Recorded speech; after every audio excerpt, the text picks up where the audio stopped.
We're going to watch some level cap.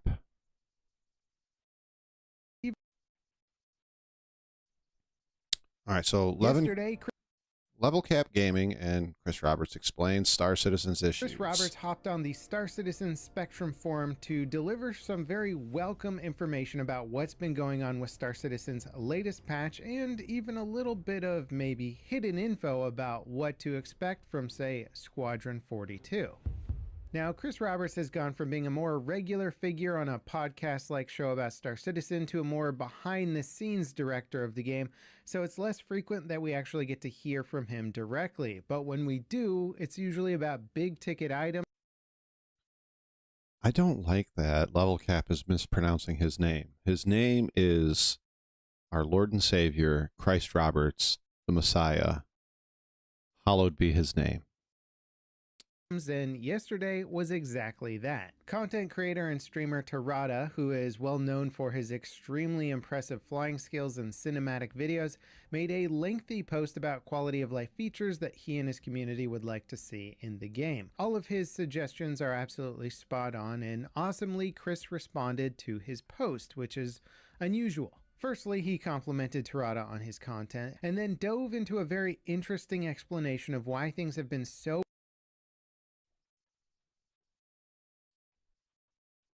So they're talking about how they changed how they handle backend data. They record state with PS. We needed to switch to a different kind of backend database. So we moved from a SQL relational database to a graph database. Okay, cool. I don't know much about that, but okay, cool. Let's see.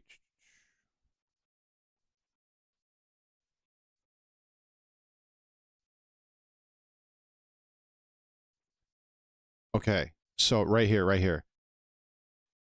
Graph database. Unfortunately, the graph database we selected, despite being one of the best rated ones and intended for enterprise scale, had major issues at load, causing the database to lock up and all the queries from the game servers to stall out.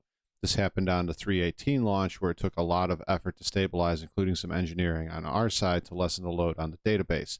So I don't know if Level Cap's going to get into it, but it sounds like yet again we're being told, well, guess what?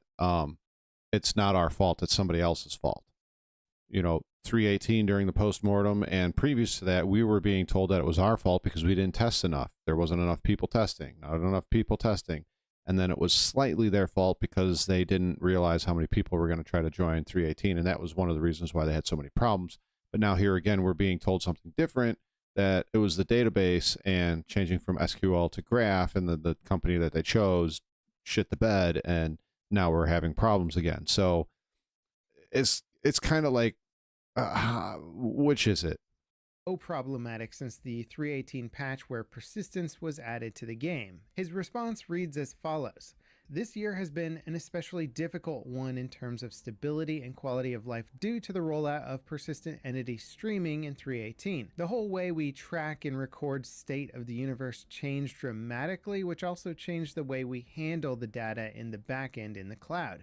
Because of how we record state with PES, we needed to switch to a different kind of backend database, so we moved from a SQL relational database to a graph database. Unfortunately, the graph database we selected, despite being one of the best rated ones and intended for enterprise scale, has had major issues at load, causing the database to lock up and all the queries from the game servers to stall out. This happened on the 3.18 launch, where it took... I've also heard them, and I don't remember if it was Chris Roberts specifically, but I've also heard them say that they've been able to test at scale for some time, and they did it for 3.18, they did it for 3.19, and they supposedly did it for 3.20. If they're testing at scale, then we shouldn't be having these sorts of problems with putting servers under load, but we're still having problems putting servers under load. So I don't know, guys. I really don't know.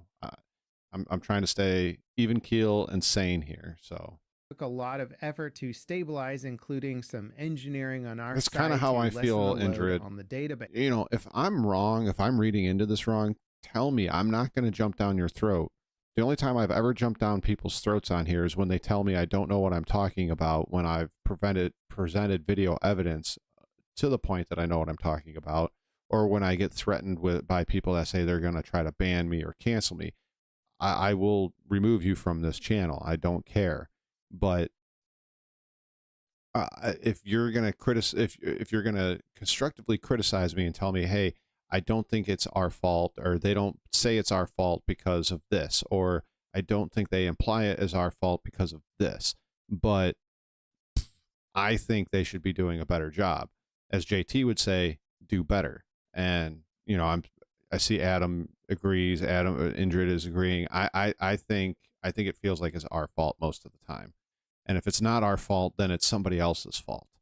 And that's not how you should run things.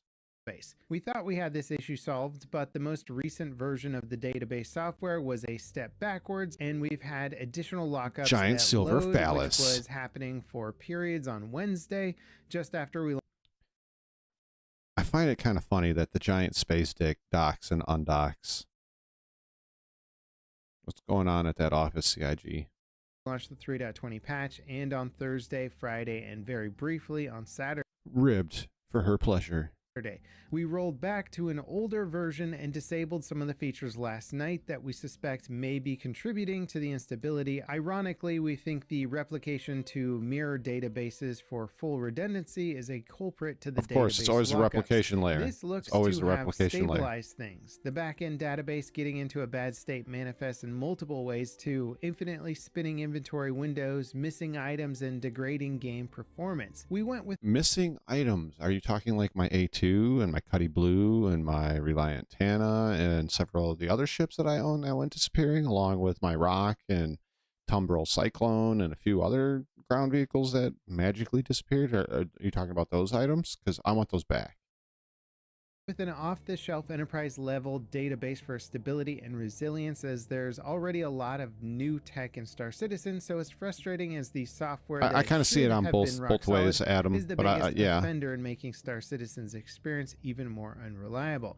We have the top engineers from the database company working on this, and we are also assessing other databases to switch to if the unreliability of the current solution continues. One way or another, we intend to have this solved in the very near term, and the game coming back to 3.17.x stability levels. I don't believe it. I'll believe it when I see it. Interject. Okay, so I remember when I was playing 3.17. Same rig, same everything, streaming and all. I was pulling down 75, 80 frames a second.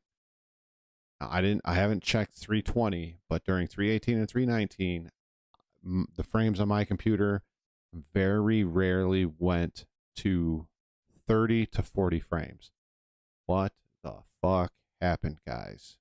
What the fuck happened? And I agree, Canop. I'm from the show me state. You can get a 317 level of stability. I'll believe it when I see it. Right? And sort of commiserate with Chris on this. Star Citizen is such a crazy ambitious project that they've had to more or less develop all of the underlying tech for their game. Sure, the game started on the CryEngine, then migrated to Lumberyard, which is an evolution of the CryEngine for the Amazon Web Service integration, but they've ultimately had to do so much work to the engine to get it to simulate, an entire universe that it really became the Star Engine at this point, and there just isn't really anything out there built to support what this game actually needs. I get that reasoning, but it can't be an excuse for everything. Like, look, you really didn't add that much into the game with 320. Now, once again, in the comment section of chat, correct me if I'm wrong, but not much went into the PU. It all went to the AC. So if it all went to the AC and not much went to the PU, why are we still having these issues? What changed so drastically from 319 to 320 that we're having stability issues again? Servers are crashing, inventory bugs, audio bugs, the new $500 silver dildo that you're selling doesn't work. It doesn't load. I don't understand this. Why? But then we're going to have either backers or white knights. I'm not calling all backers white knights. We're going to have a contingency of the backers and the white knights coming and saying, well, they have to invent their way out of the problem, or we didn't test enough, or we put the servers under load, but it just didn't respond the way that we wanted them to. It shouldn't keep being an excuse, or the cloud-based graph system that we got for our back ends. It didn't work the way it was supposed to. Why is it always somebody else's fault, the backer's fault, or some magical tool that you haven't invented yet? Like, I don't get it, and I don't like it. So they just have to make it themselves. Yeah. And when they try to make life Can easier on you are themselves by fair. taking an already That is trusted fair. graph database software and integrate it to the engine, the third-party software fails under the load of the game. It really sucks because Star Citizen critics are so... I'm 50-50, Indrid. I'm 50-50 on what you're saying there, because I want the stability and I want some of the older ships to be put in for the older backers. And when I say older backers, I've repeated myself on this several times. I don't mean the old people that are playing this game. I mean backers that have been around for 8 years, 9 years, 10 years, for the people that and the people that bought into those ships. But I also understand that this is the time that they add their content and they add their features. I do also understand that sometimes adding content and sometimes adding features breaks parts of the game. PES, for example. But I still argue that 320 was not that big of a patch that went to the PU. Most of it went to the AC side. So you added the hull C, you added some salvaging missions, and you added the way the hull C interacts with loading and unloading and loading cargo. Why is it then that pretty much everything broke system-wide? It shouldn't have happened. Not only that, but your testers were telling you during phases 3 through 5 that it wasn't ready yet and that it shouldn't be ready yet. So, meh. Welcome to the party. What's up, pal? Mr. E? I enjoyed. I think you had 1 or 2 shorts that came out today. I really enjoyed those. I need to come up with a. Oh, by the way, shout out Canop. I need to add you to my shout outs. But anyways, I think they need to do a better job with these patches moving forward. Hard on this game for me. Sorry for pausing again. We can't keep having 318s, 319s, and 320s happening over and over and over and over and over again. Making slow progress, but it's rarely recognized that the game has to invent all of its tech just to exist. I hope they don't have to write their own database software for this game and that they can get it working on the software Level just said it best. They can't keep inventing their way around it. Has been the Achilles heel of Star Citizen, and if this database can't handle it, it doesn't sound like it's going to be a quick fix. Then again, I don't really know the details of running a giant game database, and Chris seems to think that they could have it solved in the very near term. I agree with you, again, Jim. That is Chris estimating it. If you want people to really test this game, really fill out the reports, put in the hours, comment on Spectrum in a polite manner with things that are broken, reach out on Twitter to Star Citizen devs and whatnot. Give us some damn incentive to play it. I'm not asking for much. People are like, well, if you give them a buggy with an LTI, you're just trying to get them to spend more money. That at that point, it's up to them. It's up to that person whether or not they want to spend the money. Like, give us an STV buggy for like the most hours played, the most tickets filled out, and the most helpful testing, right? And then like the second most amount of hours and most tickets filled out, and I don't want to say most tickets, but most insightful tickets and things that needed to be fixed and etc.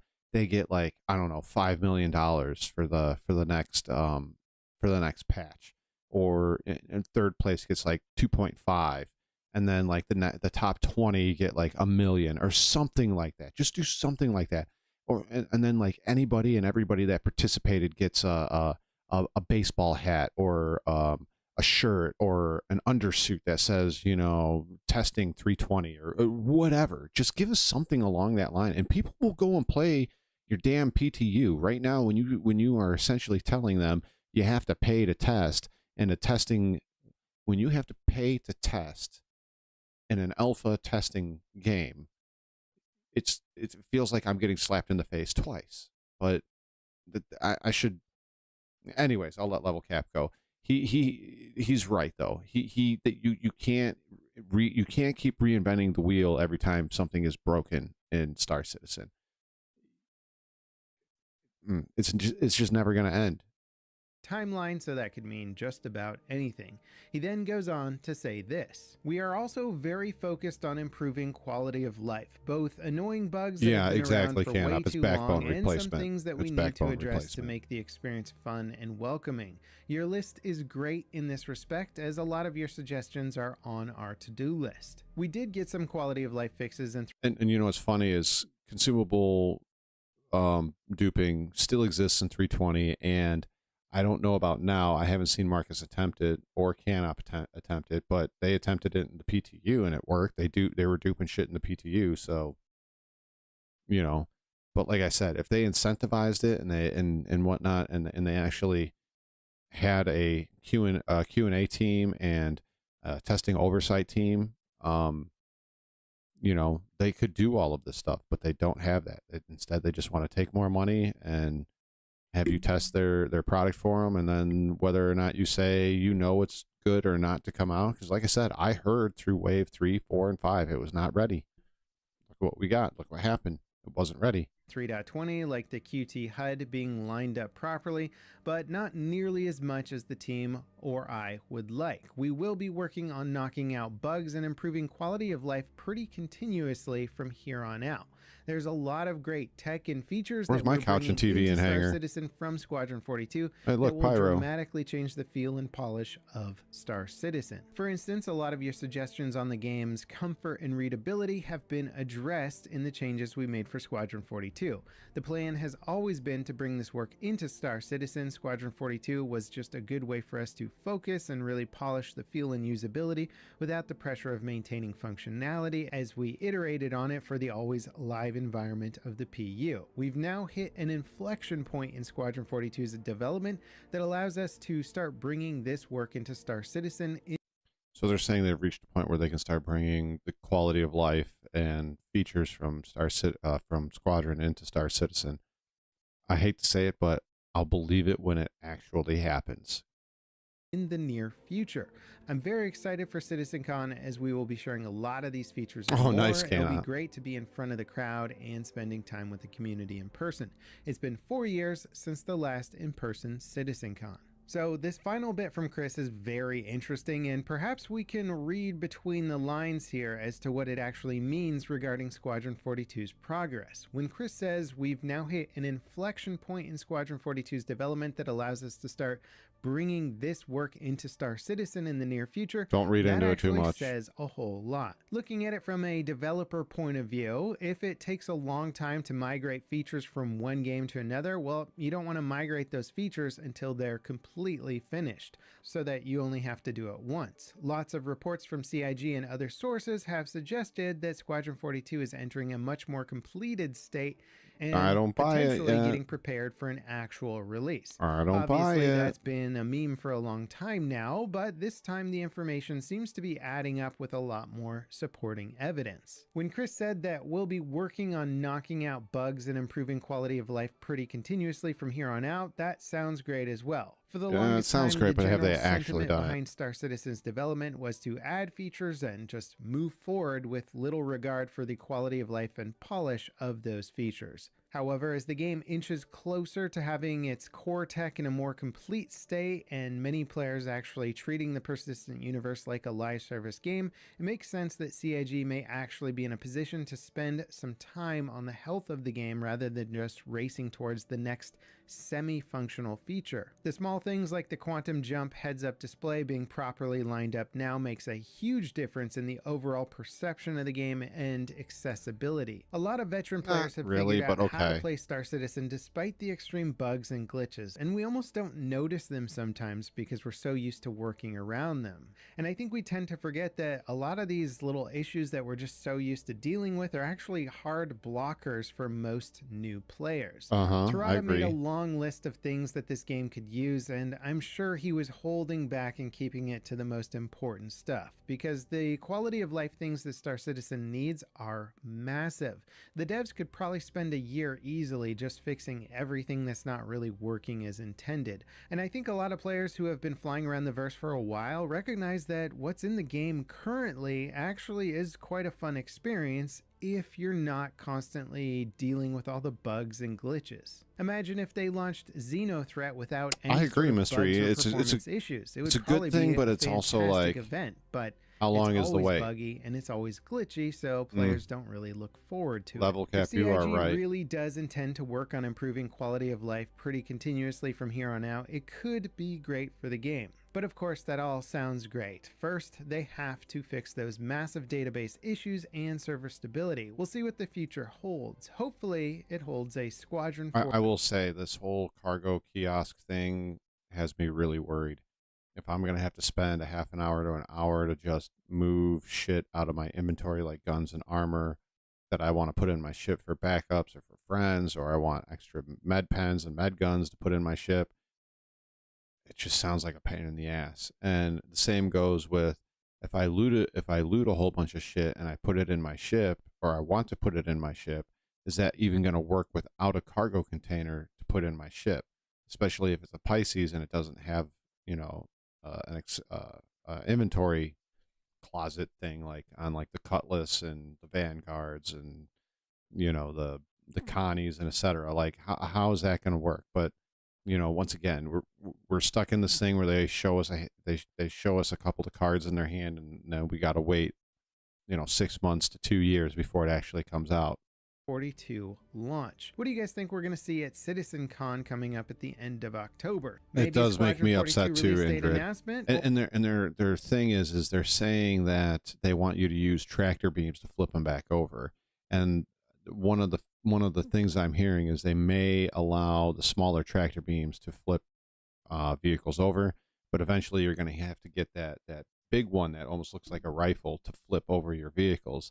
And that's yet another piece of gear that I'm going to have to keep on me. And, you know, with the cargo thing that they're talking about, with the cargo kiosk in your hangar, that's yet another item that I'm going to have to bring out of that, put in a box, put in my backpack, then take it to my ship, and then come back down and get more stuff and take it to my ship. It just sounds like so tedious. And like I said, I was a box jockey for 18 years working in various warehouses, from retail to actual full-fledged warehouses. I don't want to be a box jockey in a game too. You know, it's different when I'm pirating, you know, because you're moving the spoils of war, and it's fun, especially when it's these new big 32 SCU boxes and the 24 size ones. That's fun. Me moving around a bunch of boxes to load up my ship just does not sound fun. But I'm trying not to be negative, but we'll see when that happens. You know, I'm still very negative about master modes, but we'll see how that actually works when it gets out into the wild and Star Citizen players actually break the shit out of it. Like, what then? Let me catch up on chat. Judgment says it's just lip service for now. They're still. I agree with that, Mr. E. I didn't take out a ground vehicle yet in 320. Hardly played at all, but yeah, I know it. You know, imagine being on the surface of Magda or Daymar, and you're driving your rock, and all of a sudden you hit a big rock, and you go, you know, end over end, and you land upside down. Well, now rock mining is completely done for you. Well, not completely done, but you got to fly back, go and get a new rock, and yeah, it's just so stupid. Yeah, exactly, Adam. Or is it still too calorie soon? counting? Let me know in the comments. And next up, check out my patch 3.20 first impressions video here. As always, guys, thank you so much for watching, and I'll see you next time. This is Level Cap signing off. Thanks, Level Cap.